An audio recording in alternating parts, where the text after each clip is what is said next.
Okay, this is one of my favorite stories by H.P. Lovecraft. I prefer almost his dream cycle stories, The Silver Key, Through the Gate of the Silver Key, and so on. They're just different. They're not your usual monster stories, but they're different. And I think that's why I like them. So I hope you enjoy this presentation also. This is The Silver Key by H.P. Lovecraft.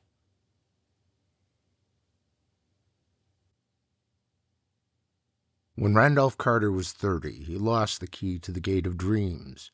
Prior to that, he had made up for the prosiness of life by nightly excursions to strange and ancient cities beyond space, and lovely, unbelievable garden lands across ethereal seas.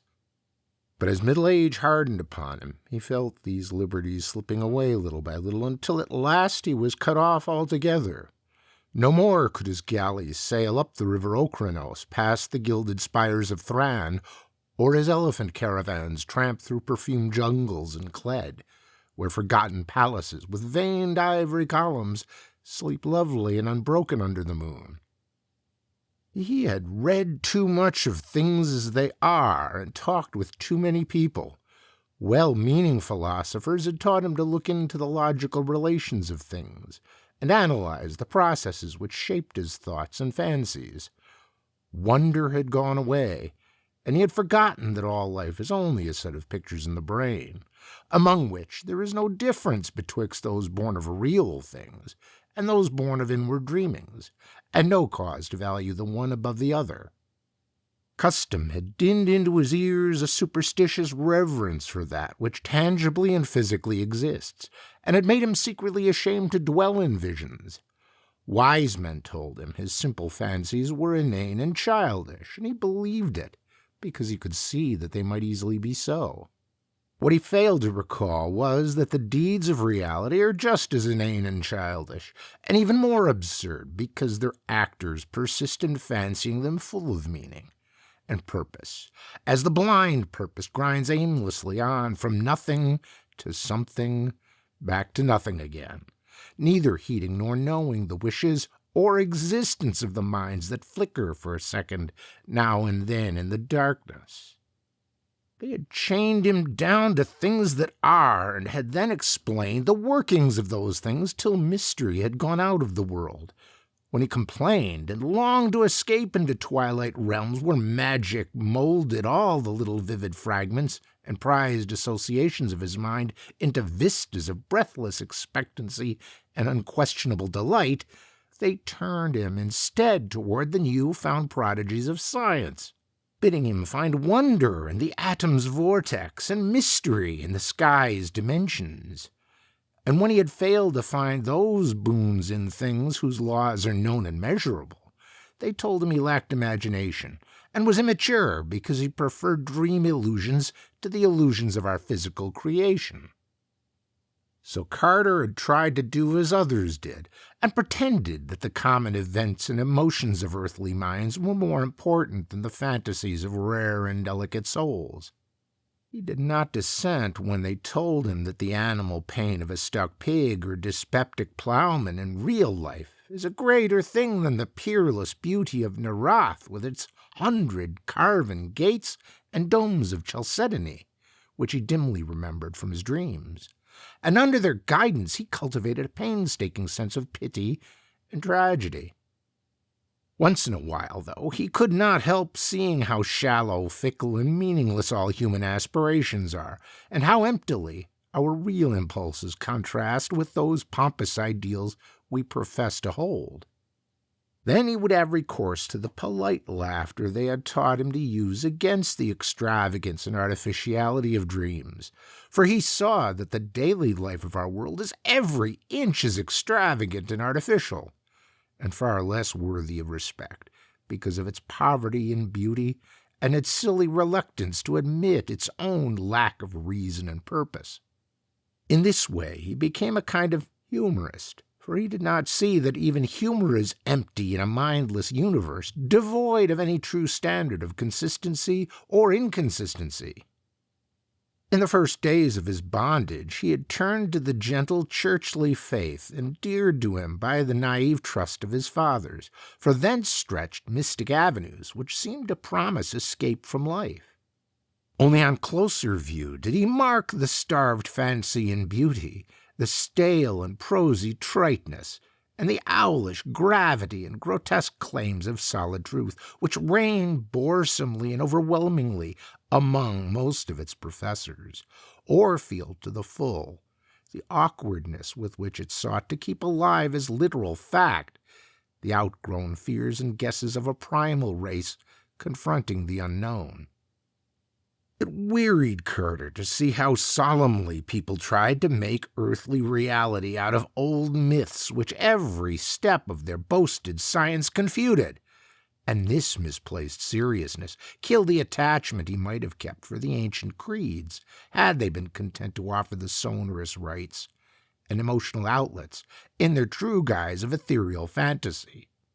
But when he came to study those who had thrown off the old myths, he found them even more ugly than those who had not. They did not know that beauty lies in harmony, and that loveliness of life has no standard amidst an aimless cosmos, save only in its harmony with the dreams and the feelings which have gone before, and blindly molded our little spheres out of the rest of chaos. They did not see that good and evil and beauty and ugliness are only ornamental fruits of perspective, whose sole value lies in their linkage to what chance made our fathers think and feel, whose fine details are different for every race and culture. Instead, they either denied these things altogether or transferred them to the crude, vague instincts which they shared with the beasts and peasants, so that their lives were dragged malodorously out in pain, ugliness, and disproportion, yet filled with a ludicrous pride at having escaped from something no more unsound than that which still held them. They had traded the false gods of fear and blind piety for those of license and anarchy. Carter did not taste deeply of these modern freedoms, for their cheapness and squalor sickened his spirit-loving beauty alone, while his reason rebelled at the flimsy logic with which their champions tried to gild brute impulse, with a sacredness stripped from the idols they had discarded. He saw that most of them, in common with their cast-off priestcraft, could not escape from the delusion that life has a meaning apart from that which men dream into it, and could not lay aside the crude notion of ethics and obligations beyond those of beauty, even when all nature shrieked of its unconsciousness and impersonal unmorality in the light of their scientific discoveries. Warped and bigoted with preconceived illusions of justice, freedom, and consistency, they cast off the old lore and the old ways with the old beliefs, nor ever stopped to think that that lore and those ways were the sole makers of their present thoughts and judgments, and the sole guides and standards in a meaningless universe, without fixed aims or stable points of reference. Having lost these artificial settings, their lives grew void of direction and dramatic interest, till at length they strove to drown their ennui in bustle and pretended usefulness, noise and excitement, barbaric display and animal sensation. When these things palled, disappointed, or grew nauseous through revulsion, they cultivated irony and bitterness, and found fault with the social order. Never could they realize that their brute foundations were as shifting and contradictory as the gods of their elders, and that the satisfaction of one moment is the bane of the next. Calm, lasting beauty comes only in dream, and this solace the world had thrown away when its worship of the real had threw away the secrets of childhood and innocence. Amidst this chaos of hollowness and unrest, Carter tried to live as befitted a man of keen thought and good heritage. With his dreams fading under the ridicule of the age, he could not believe in anything, but the love of harmony kept him close to the ways of his race and station. He walked impassive through the cities of men and sighed because no vista seemed fully real, because every flash of yellow sunlight on tall roofs and every glimpse of balustraded plazas in the first lamps of evening served only to remind him of dreams he had once known, and to make him homesick for ethereal lands he no longer knew how to find. Travel was only a mockery, and even the Great War stirred him but little, though he served from the first in the Foreign Legion of France. For a while he sought friends, but soon grew weary of the crudeness of their emotions and the sameness and earthiness of their visions. He felt vaguely glad that all his relatives were distant and out of touch with him, for they could not have understood his mental life. That is, none but his grandfather and great-uncle Christopher could, and they were long dead. Then he began once more the writing of books, which he had left off when dreams first failed him. But here, too, was there no satisfaction or fulfillment, for the touch of earth was upon his mind, and he could not think of lovely things as he had done of yore. Ironic humor dragged down all the twilight minarets he reared, and the earthly fear of improbability blasted all the delicate and amazing flowers in his fairy gardens. The convention of assumed piety spilt mawkishness on his characters, while the myth of an important reality and significant human events and emotions debased all his high fantasy into thin-veiled allegory and cheap social satire.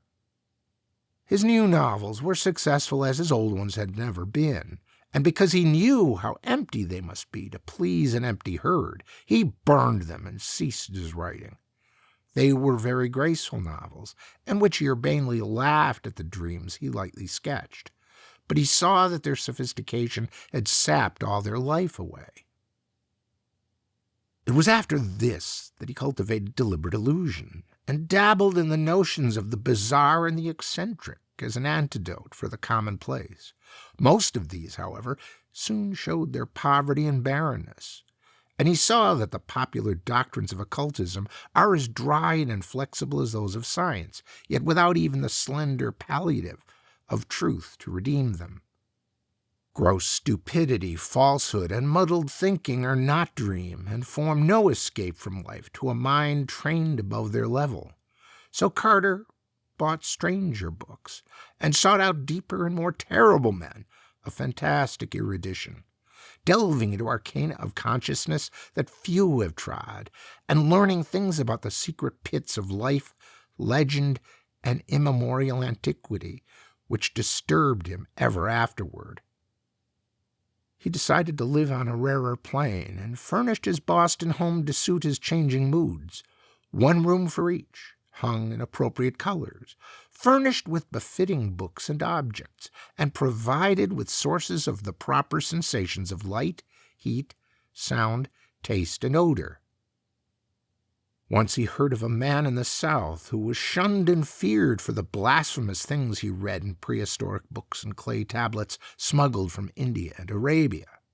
Him he visited, living with him and sharing his studies for 7 years, till horror overtook them one midnight in an unknown and archaic graveyard, and only one emerged where 2 had entered. Then he went back to Arkham, the terrible, witch-haunted old town of his forefathers in New England, and had experiences in the dark amidst the hoary willows and tottering gambrel roofs which made him seal forever certain pages in the diary of a wild-minded ancestor. But these horrors took him only to the edge of reality, and were not of the true dream country he had known in youth, so that at 50 he despaired of any rest or contentment in a world grown too busy for beauty and too shrewd for dream. Having perceived at last the hollowness and futility of real things, Carter spent his days in retirement, and in wistful, disjointed memories of his dream-filled youth. He thought it rather silly that he bothered to keep on living at all, and got from a South American acquaintance a very curious liquid to take him to oblivion without suffering. Inertia and force of habit, however, caused him to defer action, and he lingered indecisively among thoughts of old times, taking down the strange hangings from his walls and refitting the house as it was in his early boyhood, purple panes, Victorian furniture and all. With the passage of time, he became almost glad he had lingered, for his relics of youth and his cleavage from the world made life and sophistication seem very distant and unreal. So much so that a touch of magic and expectancy stole back into his nightly slumbers. For years those slumbers had known only such twisted reflections of everyday things as the commonest slumberers know. But now there returned a flicker of something stranger and wilder, something of vaguely awesome imminence, which took the form of tensely clear pictures from his childhood days and made him think of little inconsequential things he had long forgotten. He would often awake calling for his mother and grandfather, both in their graves a quarter of a century. Then one night his grandfather reminded him of the key. The gray old scholar, as vivid as in life, spoke long and earnestly of their ancient line, and of the strange visions of the delicate and sensitive men who composed it. He spoke of the flame-eyed crusader who learnt wild secrets of the Saracens that held him captive, and of the first Sir Randolph Carter, who studied magic when Elizabeth was queen. He spoke, too, of that Edmund Carter who had just escaped hanging in the Salem witchcraft, and who had placed in an antique box a great silver key, handed down from his ancestors. Before Carter awaked, the gentle visitant had told him where to find that box, that carved oak box of archaic wonder, whose grotesque lid no hand had raised for 2 centuries. In the dust and shadows of the great attic he found it, remote and forgotten, at the back of a drawer in a tall chest. It was about 1 foot square, and its Gothic carvings were so fearful that he did not marvel no person since Edmund Carter had dared open it. It gave forth no noise when shaken, but was mystic with the scent of unremembered spices. That it held a key was indeed only a dim legend, and Randolph Carter's father had never known such a box existed. It was bound in rusty iron, and no means was provided for working the formidable lock. Carter vaguely understood that he would find within it some key to the lost gate of dreams, but of where and how to use it, his grandfather had told him nothing. An old servant forced the carven lid, shaking as he did so at the hideous faces leering from the blackened wood, and at some unplaced familiarity. Inside, wrapped in a discolored parchment, was a huge key of tarnished silver, covered with cryptical arabesques, but of any legible explanation there was none. The parchment was voluminous, and held only the strange hieroglyphs of an unknown tongue written with an antique reed. Carter recognized the characters as those he had seen on a certain papyrus scroll belonging to that terrible scholar of the South who had vanished one midnight in a nameless cemetery. The man had always shivered when he read this scroll, and Carter shivered now. But he cleaned the key and kept it by him nightly in its aromatic box of ancient oak. His dreams were meanwhile increasing in vividness, and though showing him none of the strange cities and incredible gardens of the old days, were assuming a definite cast, whose purpose could not be mistaken. They were calling him back along the years, and with the mingled wills of all his fathers were pulling him towards some hidden and ancestral source. Then he knew he must go into the past and merge himself with old things, and day after day he thought of the hills to the north, where haunted Arkham and the rushing Miskatonic, and the lonely rustic homestead of his people lay. In the brooding fire of autumn, Carter took the old remembered way past graceful lines of rolling hill and stone-walled meadow, distant vale and hanging woodland, curving road and nestling farmstead, and the crystal windings of the Miskatonic, crossed here and there by rustic bridges of wood or stone. At one bend he saw a group of giant elms among which an ancestor had oddly vanished 1.5 centuries before, and shuddered as the wind blew meaningly through them. Then there was the crumbling farmhouse of old Goody Fowler the witch, with its little evil windows and great roof sloping nearly to the ground on the north side. He speeded up his car as he passed it, and did not slacken until he had mounted the hill where his mother and her fathers before her were born, and where the old white house still looked proudly across the road at the breathlessly lovely panorama of Rocky's Slope and Verdant Valley, with the distant spires of Kingsport on the horizon and hints of the archaic, dream-laden sea in the farthest background. Then came the steeper slope that held the old Carter place he had not seen in over 40 years. Afternoon was far gone when he reached the foot, and at the bend halfway up he paused to scan the outspread countryside, golden and glorified in the slanting floods of magic poured out by a western sun.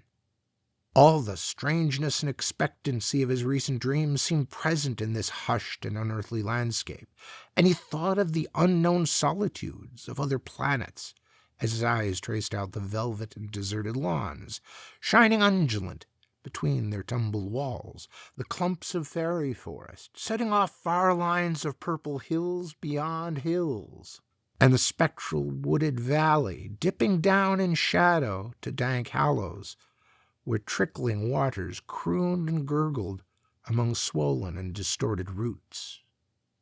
Something made him feel that motors did not belong in the realm he was seeking, so he left his car at the edge of the forest, and putting the great key in his coat pocket, walked up on the hill. Woods now engulfed him utterly, though he knew the house was on a high knoll that cleared the trees except to the north.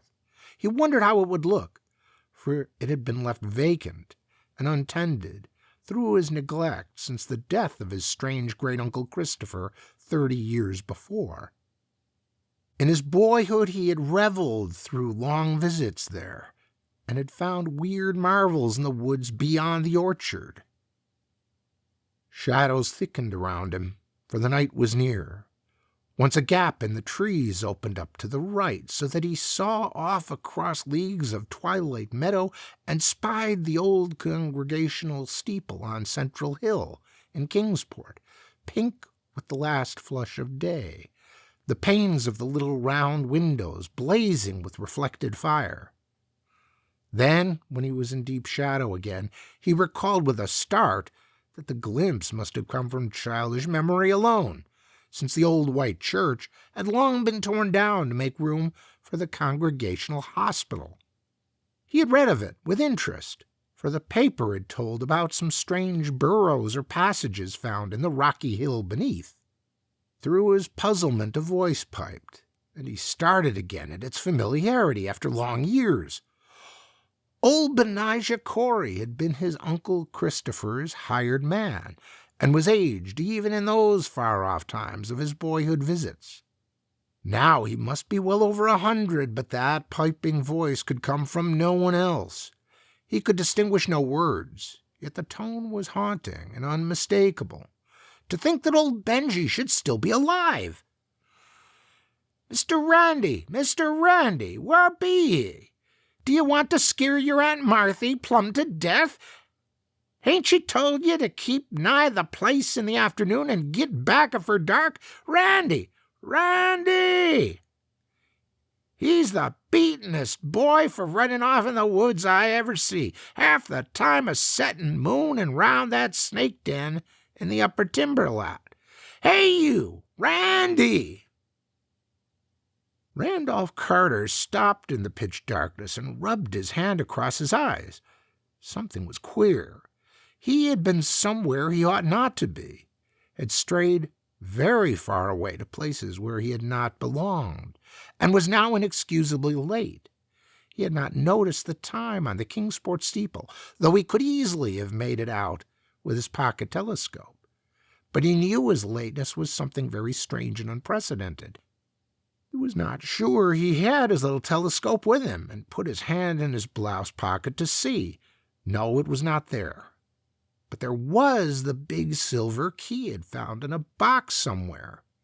Uncle Chris had told him something odd once about an old unopened box with a key in it, But Aunt Martha had stopped the story abruptly, saying it was no kind of a thing to tell a child whose head was already too full of queer fancies.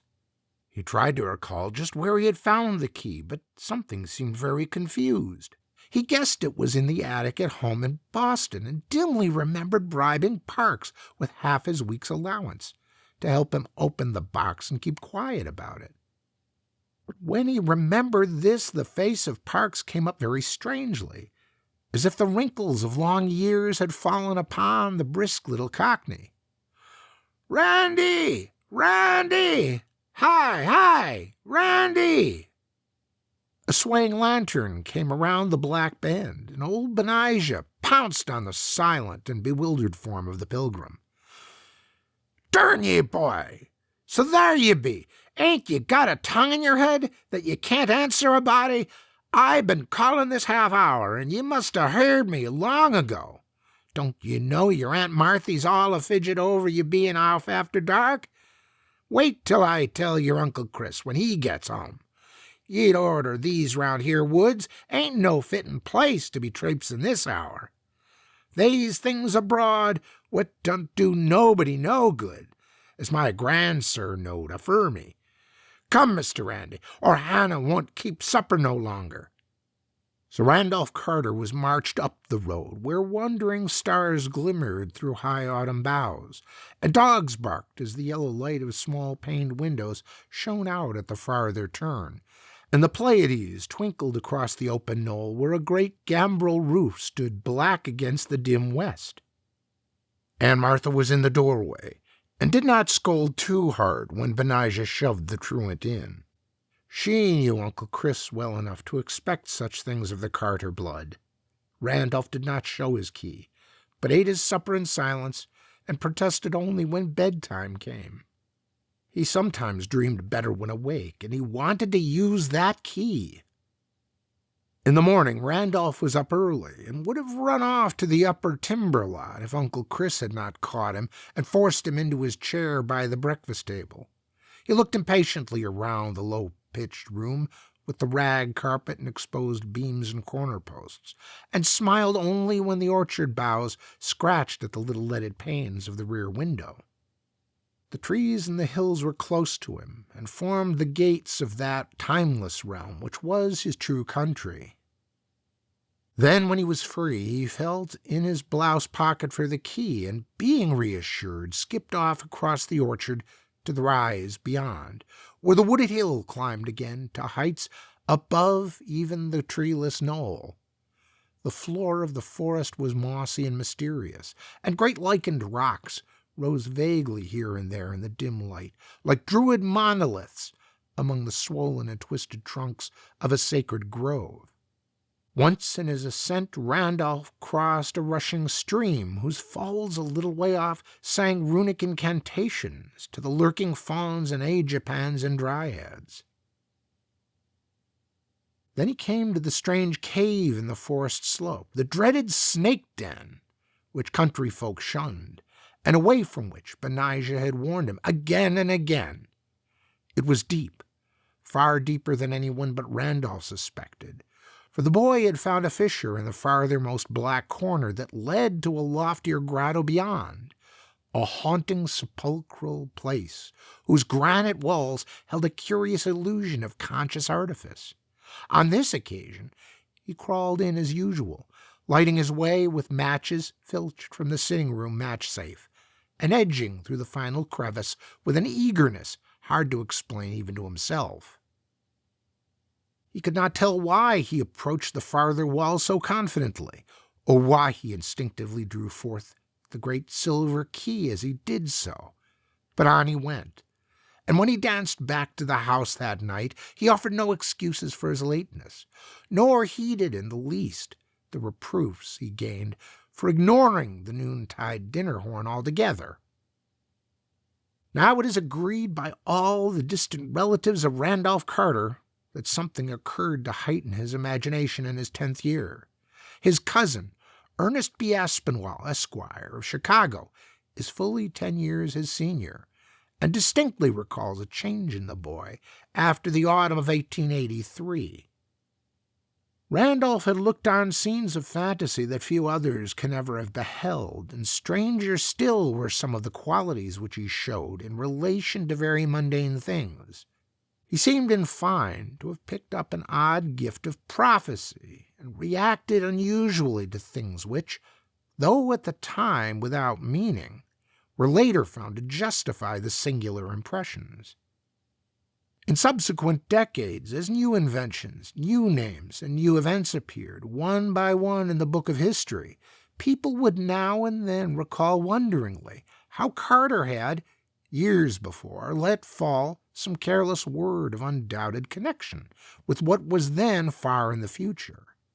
He did not himself understand these words or know why certain things made him feel certain emotions, but fancied that some unremembered dream must be responsible. It was as early as 1897 that he turned pale when some traveler mentioned the French town of Belloy in Santerre, and friends remembered it when he was almost mortally wounded there in 1916 while serving with the Foreign Legion in the Great War. Carter's relatives talk much of these things because he has lately disappeared. His little old servant Parks, who for years bore patiently with his vagaries, last saw him on the morning he drove off alone in his car with a key he had recently found. Parks had helped him get the key from the old box containing it, and had felt strangely affected by the grotesque carvings on the box and by some other odd quality he could not name.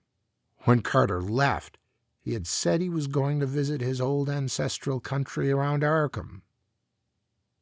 Halfway up Elm Mountain, on the way to the ruins of the old Carter place, they found his motor set carefully by the roadside, and in it was a box of fragrant wood with carvings that frightened the countryman who stumbled on it. The box held only a queer parchment whose characters no linguist or paleographer has been able to decipher or identify. Rain had long effaced any possible footprints. The Boston investigators had something to say about evidences of disturbances among the fallen timbers of the Carter place. It was, they averred, as though someone had groped about the ruins at no distant period. A common white handkerchief found among the forest rocks on the hillside beyond cannot be identified as belonging to the missing man. There is talk of apportioning Randolph Carter's estate among his heirs, but I shall stand firmly against this course because I do not believe he is dead. There are twists of time and space, of vision and reality, which only a dreamer can divine, and from what I know of Carter, I think he has merely found a way to traverse these mazes. Whether or not he will ever come back, I cannot say. He wanted the lands of dreams he had lost and yearned for the days of his childhood. Then he found a key, and I somehow believe he was able to use it to strange advantage. I shall ask him when I see him, for I expect to meet him shortly in a certain dream city we both used to haunt. It is rumored in Ulthar, beyond the river Sky, that a new king reigns on the opal throne of Ilikvad, that fabulous town of turrets, atop the hollow cliffs of glass, overlooking the twilight sea, wherein the Beard and Infininori build their singular labyrinths. And I believe I know how to interpret this rumor. Certainly, I look forward impatiently to the sight of that great silver key, for in its cryptical arabesques there may stand symbolized all the aims and mysteries of a blindly impersonal cosmos. That was The Silver Key by H.P. Lovecraft. Thanks very much for listening.